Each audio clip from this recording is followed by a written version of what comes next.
아예 바닥을 뒤집어 엎는 전복적인 어떤 경험을 하고 싶어한다 사람들이. 다 뒤집는 거. 그러자면 제 그때 표현은 뭐냐면 소위 광주 대단지의 자식. 광주 대단지의 자식은 이재명한테 시대 정신이 올 수 있다.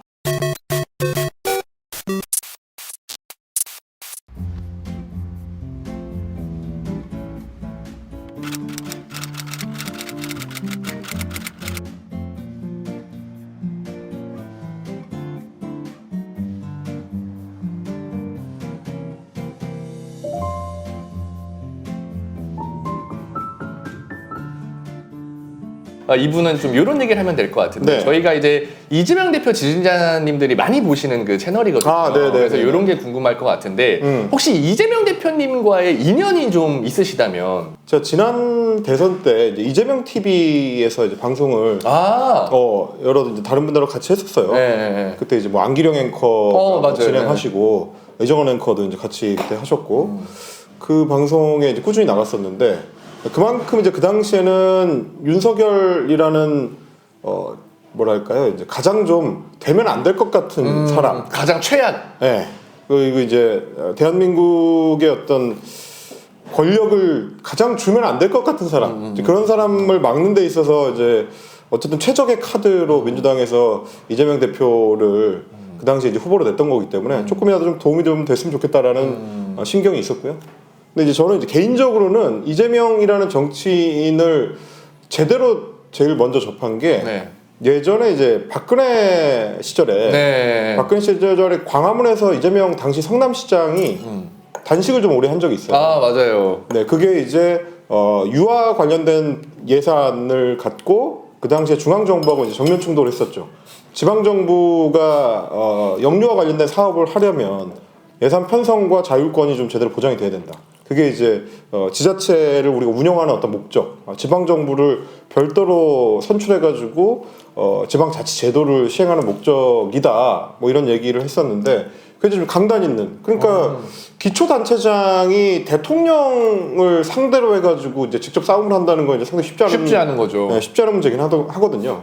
게다가 그 당시에는 또 민주당이 야당이었고 그러다 보니까 저 사람이 뭔가 좀 싸울 때 좀 제대로 싸우는 캐릭터구나. 뭐 이런 정도 생각은 했었어요. 근데 그게 이제 나중에 국정농단 전국으로 이어지면서 다른 정치인들보다 상당히 좀 빠르게 광화문 촛불 집회에 이제 결합한 정치인이고 그리고 이제 탄핵해야 된다라는 발언을 굉장히 열정적인 연설로 쏟아냈었던. 맞아. 그 단상 연설 화제도 되고 그랬어요. 대통령도 죄를 지으면 예외 없이 처벌받는다는 사실을 증명해야 합니다, 여러분. 대한민국이 평등한 나라임을 이 나라의 주인이 국민임을 이번에 증명합시다, 여러분. 바로 이 자리에서부터 저들을 몰아내고 자유와 평등, 인권과 평화가 가득한 나라를 만듭시다, 여러분. 그때 굉장히 많이 화제가 됐었는데 저는 이제 그 당시에 이제 JTBC에서 방송 만들고 있었기 때문에 뭐 촛불 집회 현장에서 어떤 일이 있었는지를 이제 매일매일 모니터링하는 사람이었다 보니까 굉장히 좀 연설가로서의 이재명을 좀 인상적으로 봤었고 그러다가 이제 대선 전국으로 넘어가면서 그때 이제 경기도지사가 된 다음에는 본격적으로 이제 대선 후보로 부각이 됐었기 때문에 찾아볼 수밖에 없어요. 그때 뭐 홍준표라든지 뭐 아니면 이제 안철수라든지 이런 어떤 주요 대선 후보들은 쭉 한번 저희는 일별을 해서 봐야 되거든요. 그게 나중에 방송에서 어떻게 활용할지를 이제 항상 고민을 해야 되니까 굉장히 인상적이었던 게 70년대 이제 광주 대단지 사건이라는 게 있습니다. 그게 이제 박정희 때. 그래서 서울의 그 가난한 지역에 예를 들면 이제 청계천 인근에 살던 분들, 그런 가난한 사람들을 소위 사회 정화라는 이유로 그러니까 서울 시민들이 봤을 때 보기에 불쾌한 사람들을 잡아 뽑아가지고 이제 경기도 외곽으로 갔다가 지금 표현하자면 갖다 버리는 거죠. 사람들을 트럭에 태워가지고 쭉 가서 내려놓고 가버리는. 그러니까 지금이야 우리가 상상 못하지만 성남이 그 당시에는 길도 없고 버스도 없고 이제 아무것도 없던 동네. 그때는 이제 광주로 다 묶이던. 지금의 경기도 광주가 이제 성남까지 포괄하던 시절이어서. 근데 이제 사람들을 그냥 거기다 갖다 퍼놓고 가버리니까 방치된 사람들이 일자리도 주고 버스도 교통도 좀 확보해달라라고 해서 일으킨 게 소위 그 당시 표현으로는 이제 광주 폭동, 대폭동이라는 이라는 사건이 있었어요. 네. 살고자 하는 사람들의 싸움이었는데 그거 이제 광주 대단지 사건이라고 하는데 네. 그 광주에서 어린 시절을 보내고 소년공으로 일하고 이랬던 사람이 이제 이재명인 거죠. 그 사람이 나중에 이제 대학을 어렵게 진학을 하고 맞아요. 그다음에 사시 봐가지고 그다음 변호사가 되고 또 그러다가 성남으로 돌아오고 그래놓고도 결국 한다는 게 뭐 노동운동이니 뭐 시민운동이니 이런 쪽으로 가버리고 고생하다가 성남시장 되고 이런 과정 끝에 경기도지사 돼가지고 대선 후보가 됐다. 근데 그 스토리가 그 너무 스토리가 너무 드라마틱한 거기도 하지만 이건 이제 한국 현대사에 굉장히 중요한 어떤 분기점이다. 그래서 저는 정치 비평가들 중에서 많은 사람들이 2018년, 19년쯤에는 뭐라고 생각을 했냐면 민주당은 전통 있는 정당이기 때문에 기존 지지층을 넘어서는 후보가 대선 후보가 되기 어렵다.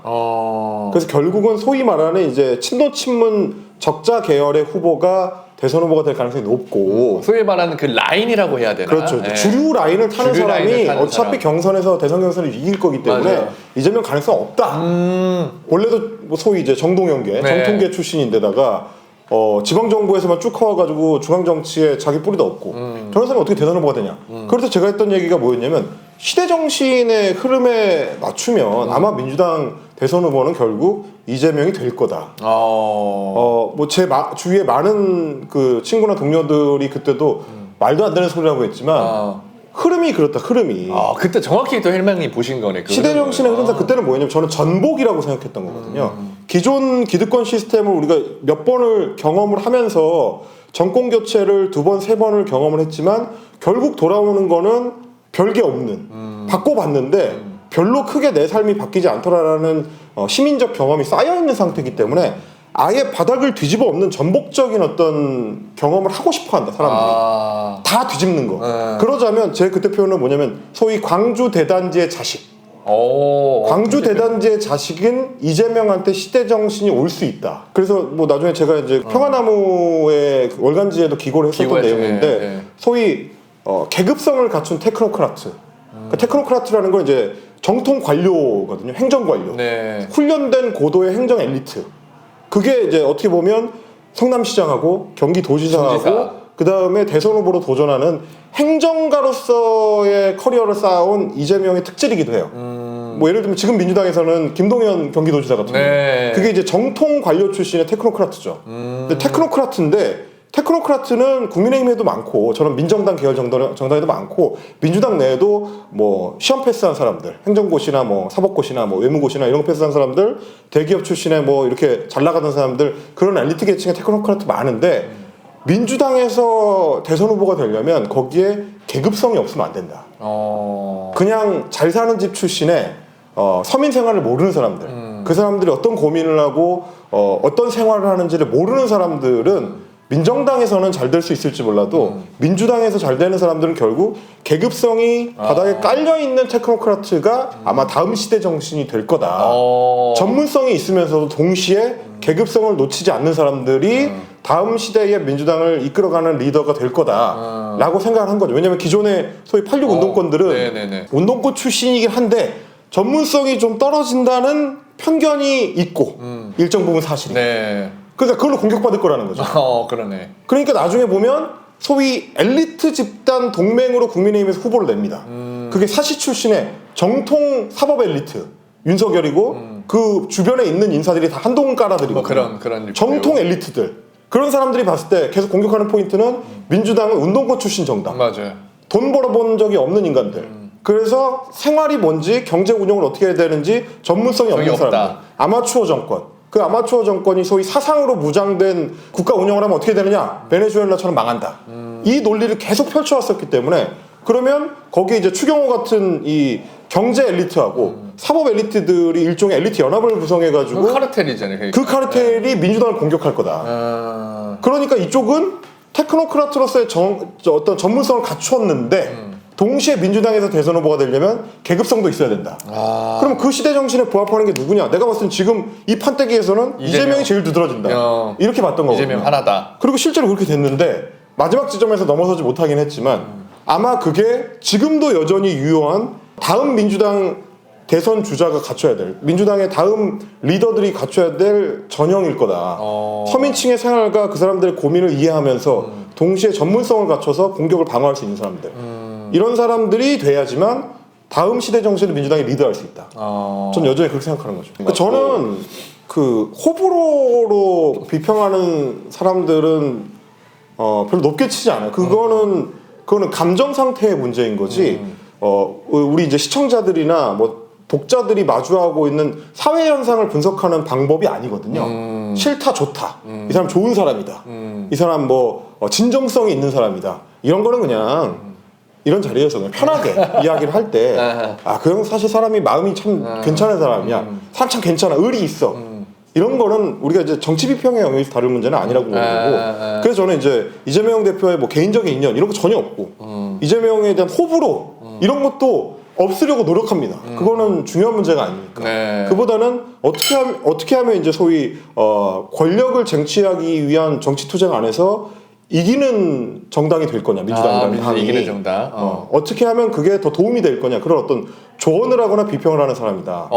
그리고 어쨌든 이 바닥에서 제가 알기로 형님 한 20년 가까이 활동하셨나요? 이 정치 시사 그렇죠. 쪽에서. 제가 이제 방송 작가로 일을 시작한 게 2003년이니까. 네. 그래서 이게 자꾸 창석이 형 얘기가 나오는데, 네네. 창석이 형이 이전에 저희 오락실 채널에서 이재명 대표한테 직보했던 공약을 얘기를 해서 직보. 네, 굉장히 좀 화제가 된 적이 있었어요. 그러니까 뭐 대표적으로 이제 이런 거죠. 뭐 전기차 확충, 뭐 비수도권 법인세 인하, 뭐 이런 정책들을 제안했었다. 네네. 근데 혹시 형님도 민주당이나 또 이재명 대표한테 뭐 정책이나 이런 걸 제안했던 그런 비하인드 스토리가 좀 있을까요? 비밀입니다.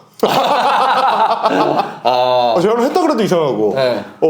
그걸 뭐 민주당이 받아들였는지 안 받아들였는지 그러니까 이게 역시 마찬가지로 소위 그 방심위에서 어떤 방식으로 이용을 할지를 모르기 때문에 그런 리스크가 있을 수 있기 왜냐면 때문에 이미 이제 소위 이제 파란색 패널로 제가 이제 박제가 되어 있는 상태라 친민주당 성향이라고 지들끼리 이제 태그를 붙여놨어요. 근데 그거는 어쨌든 MBC한테도 악영향이 갈 수 있어서 그거를 이제 가타부타 말씀드릴 수는 없으나 여러 이제 민주당 사람들과 이제 교류를 하는 과정에서 교류를 하는 있었다 과정에서 정도. 대선 기간에서도 이제 제가 이제 교류를 계속 했지 않겠습니까?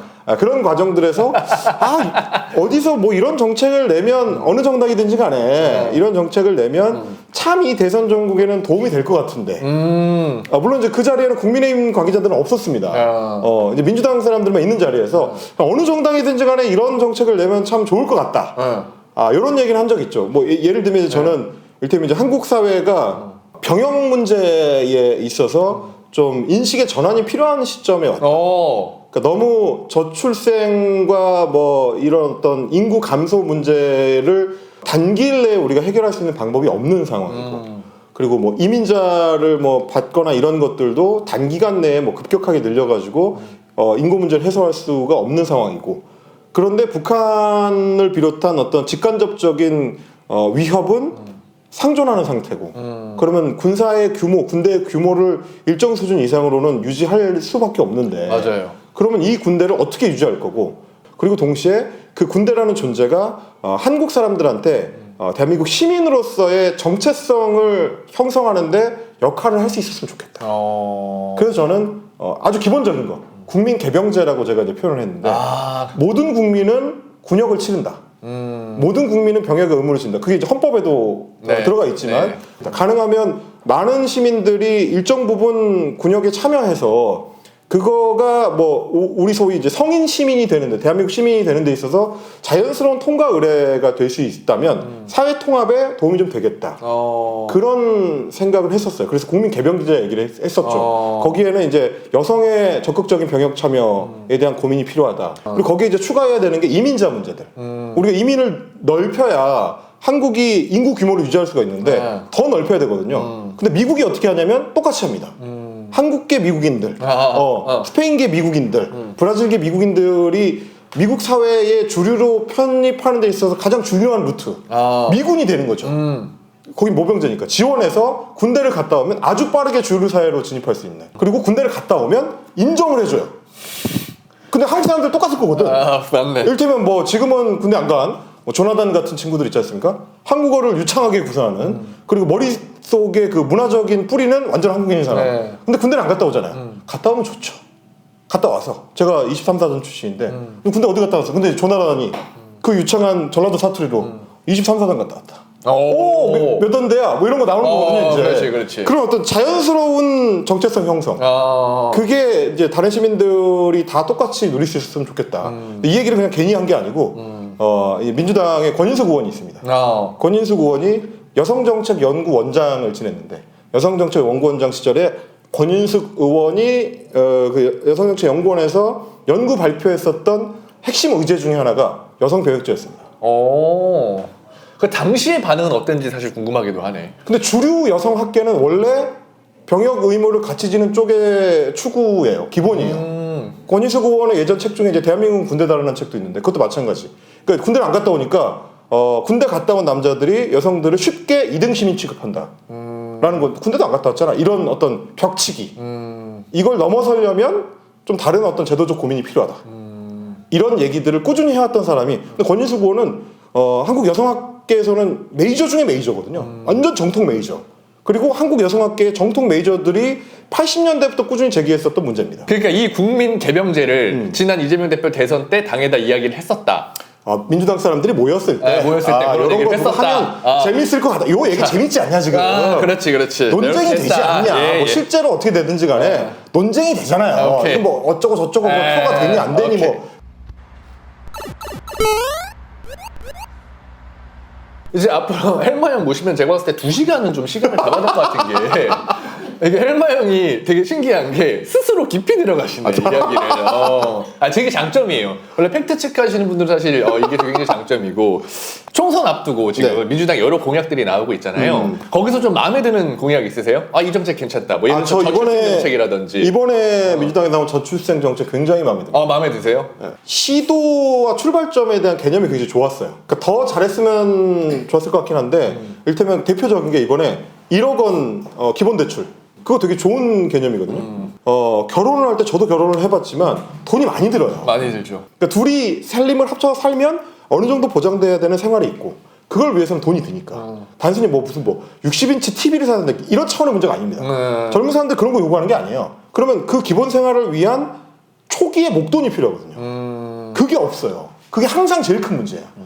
저희도 그나마 신혼부부 전세대출을 받아가지고 처음에 전세 1억짜리 집으로 시작을 했거든요. 근데 그 중에 이제 제가 3천만 원, 저희가 이제 해서 3천만 원 내고 나머지 7천만 원 대출 받아서 시작했는데 은행에서 받으니까 이자 세거든. 근데 그나마 국가에서 이자를 보조해줘가지고 좀 싸게 시작한 거예요. 국가의 총력을 기울여서 돈을 엄청 써야 된다. 근데 그 출발점으로 민주당이 돈을 현금으로 확실하게 줘야 된다는 개념을 갖게 된 거. 전 되게 중요한 조치인 것 같아요. 이번에 그래서 민주당의 저출생 정책. 그러니까 뭐 이제 애들 뭐 유치원에 보내면 어린이집에 보내면 얼마 국가에서 보조해주고 이런 식의 접근 말고 결혼을 하면 얼마, 애를 낳으면 얼마. 근데 엄청 큰 돈. 네, 맞아요. 그래서 그게 중요하다고 하는 게, 그러니까 예를 들어서 아이를 준비한 임신 단계가 있을 것이고, 그렇죠. 아이를 낳아서 키우는 그 뭐 돌봄 단계가 있을 것이고, 근데 그 준비 단계, 이 시작하는 단계에 대한 지원이 그러니까 우리나라에서 없었단 말이에요. 그 부분을 치는 게 저도 굉장히 중요한 포인트다. 근데 이게 단순하게 돈을 이만큼 주면 애를 낳겠지. 이게 우리가 무슨 애 낳는 기계도 아니고 입력값이 있으면 출력값이 있고 이런 차원의 문제가 아니라. 생활이 내가 안정이 되겠구나 싶어야 사람이 미래를 생각하는 거거든요. 미래의 극단적인 형태가 뭡니까? 내 유전자를 미래에 남겨주겠다. 이거예요. 미래가 되려면 지금 생활이 안정적이어야 돼. 내가 돈 걱정을 안 해야 돼. 내가 직장에 잘리거나 혹은 애를 낳으면 내가 좀 생활을 줄여야 된다. 이런 걱정 안 하려면 돈을 줘야 되는 거죠. 맞아요. 많은 돈을. 마지막으로 벌써 이제 마지막 질문이 됐는데 헬마님한테 이거 하나 물어볼게요. 그 민주당의 우여곡절이 많았어요. 지금까지 오면서 막 힘든 시기도 있었고 막 수박들이 뭐 분탕 친 것도 있었고 뭐 지금 이낙연 나가고 많은 겪으면서 제가 느끼는 입장은 지금은 그래도 민주당의 그 효능감을 느끼는 지지자들이 꽤 많을 것 같아요. 당내 질서가 안정이 됐으니까. 네, 안정이 됐다. 네, 뭐 당대표가 굉장히 좀 당원들한테 인기가 많은 당대표가 당을 안정적으로 운영하고 있다라고 했을 때는 예전 총선이나 예전 다른 큰 선거 앞두고 민주당의 상황이랑 비교하면 지금 굉장히 평화로운 겁니다. 이 정도는 진짜 아무것도 아니에요. 여러분 이제 2016년에 2015년 11월쯤부터 2016년에 2월까지의 뉴스들을 한번 쫙 보시면 개판입니다. 난장판. 당이 이제 하루라도 뭔가 정상적으로 돌아가는 날이 없어요. 오늘은 무슨 최고위원이 뭔 소리하고 뭐 내일은 누가 탈당하고 뭐 이 난리통이거든요. 네. 그 한 3, 4개월에 걸쳐서. 근데 그런 때에 비하면 총선 앞두고 민주당이 굉장히 조용한 안정적으로 당이 운영되고 있는 거기 때문에 아마 민주당 당원들 입장에서는 그래도 대표 뽑아놓으니까 뭔가 좀 이제 안정적으로 당을 운영하는구나 그 효용감을 아마 느끼시지 않을까. 네, 저는 좀 그렇게 보긴 합니다. 그리고 이제 차기 대선 주자 1위 후보가 당대표로 총선을 이끄니까 상징성에 있어서는 이제 압도적인 상황이니까 이전에 다른 총선 선거 상황이랑 비교해 보면 안정적이죠. 여러 면에서. 그렇게 봅니다. 네. 아무튼 오늘 헬마 형님 모시고 여러 이야기를 나눠봤는데 중요한 거 하나 하고 방송 마무리하겠습니다. 네. 바로 광고. 민주진영에서 가장 유명한 상품 이 아임굿 이게 아임굿. 저희 정치오락실 첫 번째 광고로 들어왔습니다.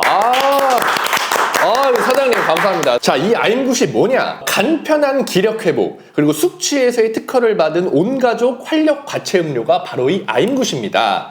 간에 좋은 녹조류인 스피루리나를 통해 식물성 단백질 음료로 개발을 시작하여 추가로 패션 후르츠와 스피루리나 그리고 식물성 단백질 음료로 이게 개발을 시작해서 여기까지 만들어진 거죠. 이 성분이 어떤 것들이 들어있냐 궁금하실 텐데 비타민 5종, 미네랄 6종, 그리고 아미노산 18종 이렇게 한 포에 무려 29종의 성분을 함유한 기능성 과채 음료입니다. 그래서 평소에는 여러분들 기력 회복과 생생 활력 음료로 드시면 되고 음주 전후에는 숙취해소 음료로 드시면 좋다. 이 미네랄 6종에서는 철분을 풍부하게 함유하고 있는데요. 철분은 뭐냐? 혈관, 피 안에 산소를 공급하는 헤모글로빈의 주요 성분이 바로 이 철분이고요. 뇌의 산소 공급 부족으로 생기는 빈혈, 두통, 그리고 탈모, 피로 이런 증상에 아주 큰 도움이 됩니다. 아임굿의 핵심 원료인 이 스피루리나는 피로와 알코올로 손상된 간 기능의 개선 효과를 주고 피부 건강과 혈중 콜레스테롤 개선에 도움을 줍니다. 또한 운동 능력까지 같이 향상시키는 그런 효과가 있는 거죠. 그래서 29종의 성분 중 한 가지와 4가지 재료 중 한 가지만 소개를 드려도 왜 만성 피로인 직장인 그리고 집중력이 필요한 수험생, 육아 가사로 지친 주부, 기력 회복이 필요한 부모님들 온가족 활력 이 음료가 바로 이 아임굿이다. 형님 혹시 이거 좀 드셔보셨나요? 이거 제가 좀 전에 먹던 게 있죠. 아주 맛있습니다. 이거 벌써 드시고 계셨구나. 여기 이렇게. 이게 진짜 이 반응이 굉장히 좋아요. 그래서 제가 리뷰를 하나 좀 읽어드리면 네. 처음 구매했는데 이거 대박이네요. 분명히 효과가 있습니다. 이분이 효과를 느끼시는 분이에요. 술 마신 뒤에는 두통이 없고 평상시에는 커피나 바카스 먹고 잠깐 맑아지는 느낌에 10배는 쌩쌩해진다. 저랑 아주 잘 맞나봐요. 다음 사전 예약을 기다립니다. 이런 댓글 주셨고 두 번째는 어지간한 컨디션부터 온갖 몸에 좋다는 알약까지 쟁여놓고 먹는 50대 후반의 직장인 술꾼입니다. 쉬는 날은 기본 소주 5병, 맥주나 막걸리 몇 병은 그냥 드시는 분인데 방송 보고 진짜 궁금해서 이거 진짜 효과 있는 거 맞아? 속는 셈 치고 구매를 했는데 와 찐 대박 요런 댓글 남겨주셨어요. 이거 대체 뭡니까? 지금 월요일 아침인데요. 금요일 퇴근 시간으로 백투더퓨처한 느낌입니다. 이거 진짜 대박이네요. 그러니까 드신 분들은 꾸준히 구매하는 게 하나가 있다. 그리고 효과를 직접 체감하시는 게 있다. 그렇죠. 요런 굉장히 좋은 반응들이 있는 제품입니다. 그래서 오늘 헬마 형님 이거 선물로 네. 한 박스 드리겠습니다. 저한테요? 이거 두 개 빠진 상태로 주는 겁니까? 아니요. 거기 풀이. 붙어있네.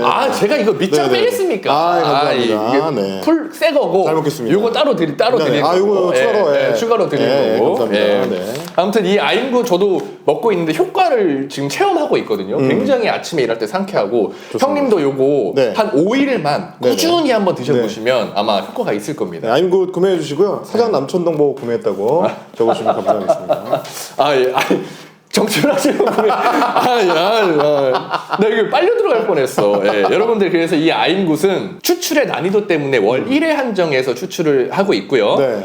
이게 중요한데 뭐냐면 뭐가 중요하죠? 생산량의 95%는 민주진영의 사전 예약으로 40% 특가 특가를 해서 공급하고 있습니다. 그러니까 이게 무슨 얘기냐면 민주 진영의 발전을 위해서 꾸준히 민주 진영에 이게 상품을 홍보를 하고 또 도움을 주시는 분이에요. 방송에 잘 될 수 있게 여러분들 이런 걸 저희가 도와줘야 이게 긍정적으로 또 연대하고 하는 거 아니겠습니까? 그래서 이 정치오락실 저희 더보기 링크와 고정 댓글에 아임굿 주소를 남겨놓을 테니까 여기를 통해서 여러분들 구매해 주시면 또 정치오락실도 같이 발전할 수 있다는 점 다시 한번 말씀드립니다. 고맙습니다. 감사합니다, 형님. 고맙습니다.